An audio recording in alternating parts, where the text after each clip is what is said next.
Ohayou gozaimasu, and welcome to my review in a few of Kato Tai's By a Man's Face Shall You Know Him.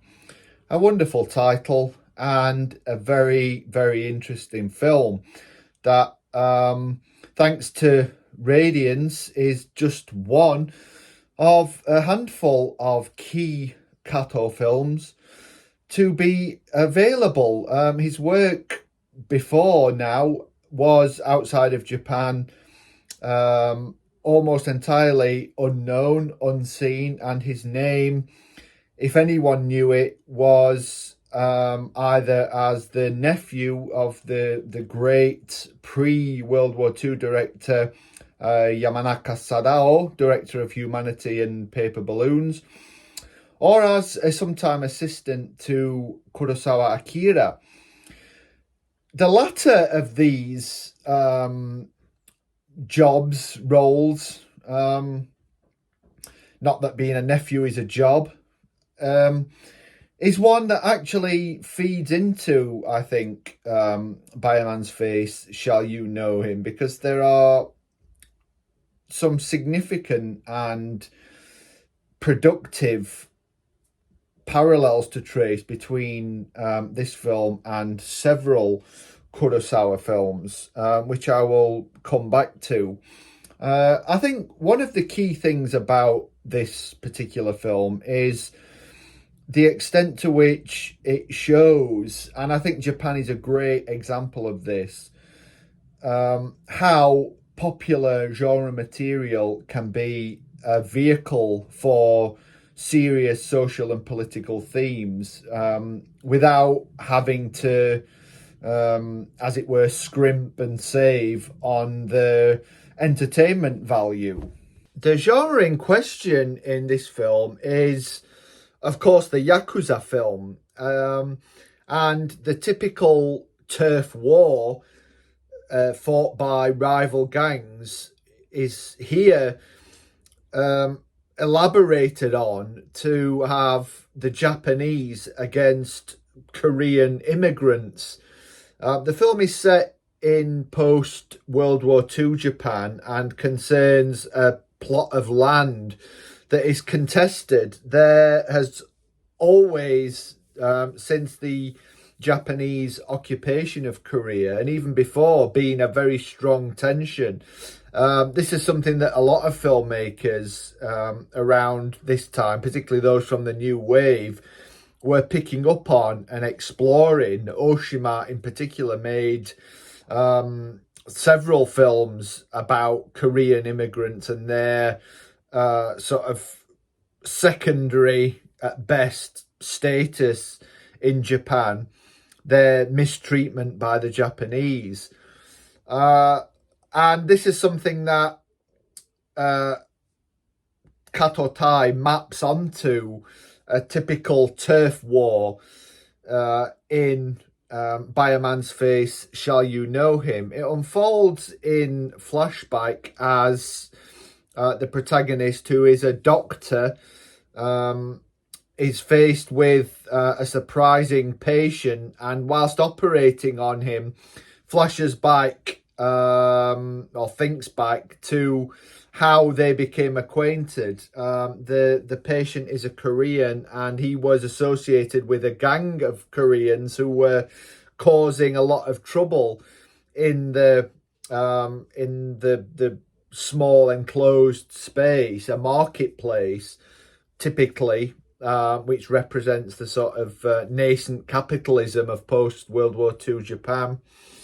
And were riding roughshod over local law enforcement and law and order. The protagonist of the film, the doctor, played by actor and former yakuza Ando Noboru, tries valiantly but ultimately vainly to stay out of the escalating conflict between the two factions. The key to his involvement ultimately residing with the fact that his younger brother becomes involved, siding with the Japanese against the Koreans as their increasingly reckless, lawless behaviour really begins to take its toll on the small community with extortion, violence, rape, murder, what have you. And the film spares little in detailing this kind of descent into hell. It's an interesting film in that it's predicated on violence as a way of life almost, but is all about delaying violence. It's all about tracing the myriad ways in which this figure trying to resist violence becomes pulled into the sort of maelstrom, the chaos of violence. And in this, there is more than a hint looking forward to Fukasaku Kinji's key Yakuza films, his so-called true account or Jitsuroku films from the 1970s. This was made in 1966, so it's ahead of its time in some ways in its sort of chaotic treatment of violence. Although there is one notable difference here, and that's a stylistic one, that despite the violence being very chaotic, very unglamorous, very unstylized, unlike Kosaku, who made extensive use of a very quote-unquote messy cinematographic style with handheld cameras, Kato, typically for him, as he would do in other Yakuza and samurai films, captures scenes of action with almost exclusively a static camera. And one that very subtly draws attention to itself because the compositions, the framings, the shots seem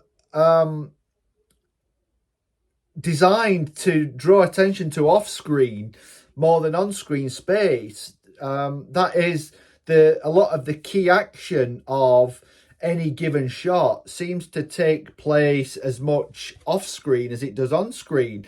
And the camera seems almost willfully refusing to follow the action, to frame it from the point of view of the best vantage point to capture all the action. So there's almost a commentary on violence and on filming violence here. And this, I think, relates to the film taking up a position on the incredibly deleterious effects of violence, not just physically, but psychologically. And importantly, this relates to the war. The protagonist, the doctor, is someone who had fought in the war, had commanded an army unit, and his sort of pacifism, or at least quasi-pacifism, in the post-war years is due to the amount of slaughter, the amount of bloodshed that he both witnessed and took part in during the Pacific conflict. The sense here of perhaps having a moral, if not moralistic, gaze upon this genre and upon this sort of exploration of violence is something that perhaps brings us back to what I mentioned about Kato being a sort of protege of Kurosawa Akira in some ways. One of the most recurrent tropes in Kurosawa's films is the teacher and student dynamic. It's something that Kurosawa dramatizes in a lot of his films. I think nowhere is this more visible and forthright than in those two fascinating films in which he actually has a doctor as a protagonist, one of which was made in the very year that this film that Kato's film is set 1948. That's Drunken Angel, which concerns a doctor's relationship with a young firebrand yakuza. I don't know if this was deliberate on Kato's part as a nod to Kurosawa's film. And the other, one of Kurosawa's most overlooked and undervalued films, Redbeard, which was made the year before By a Man's Face, Shall You Know Him?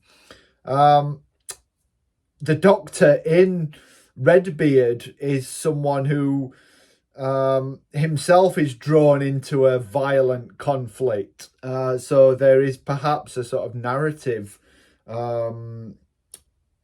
holdover, or at least a commonality there between those two films. And this sense of having a teacher-student relationship is one through which Kurosawa can explore moral issues, not in a moralistic way, not in a clear-cut or facile way, but just how young characters or younger characters learn from their social elders.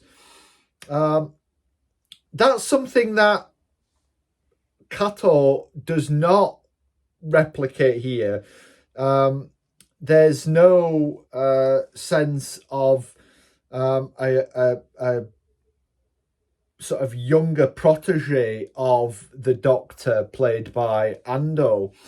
But the Doctor is himself a kind of sensei teacher figure. There are a lot of scenes where characters sort of cry out for sensei and sort of look up to him. But there is also a sense that he is the being drawn into the violence. There's also the sense that he is also the figure who needs some guidance himself.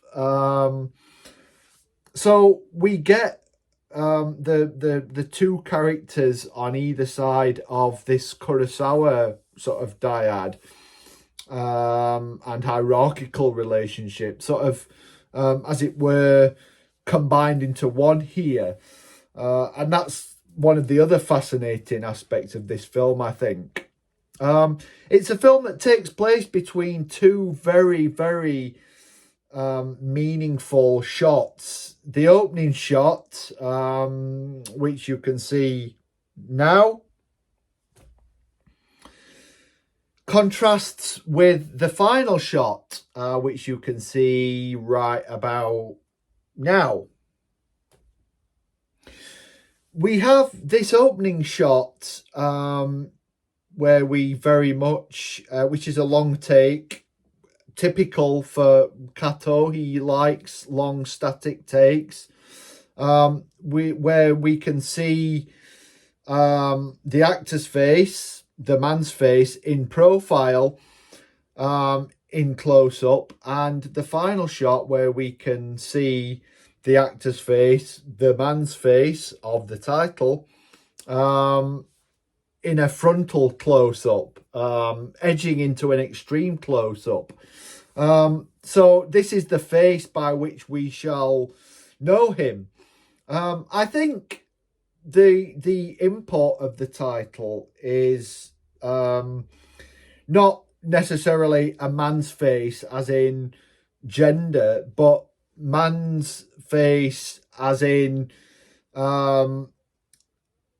a real man, if you like. The idea of how a man behaves, thinking about different types of men, different masculine types, or even archetypes. And I think this is what Kato intends the title to refer to. So it's by this man's face, or by a quote-unquote real man's face, shall you know him, and shall you know what real sort of masculine behavior is. And it's this sense of the relationship to violence and this moral dimension that I've talked about, through which this sort of model of masculinity is traced and explored. So very much a film that I would suggest you have a look at. Very much a meaningful, interesting, reflective, exciting, moving, melodramatic, simplistic at times, but deliberately so, and very worthwhile film. So definitely seek this out. And as I said, thanks to Radiance, it's very easy to see, as are several other Kato films, and you should endeavour to watch as much as you can. Thanks very much for watching. Follow me on X at AdamBingham01. Take a look at my website with reviews, blogs, links to other video reviews at culturaljapan.com. And stay tuned for more content coming very, very soon. Sayonara.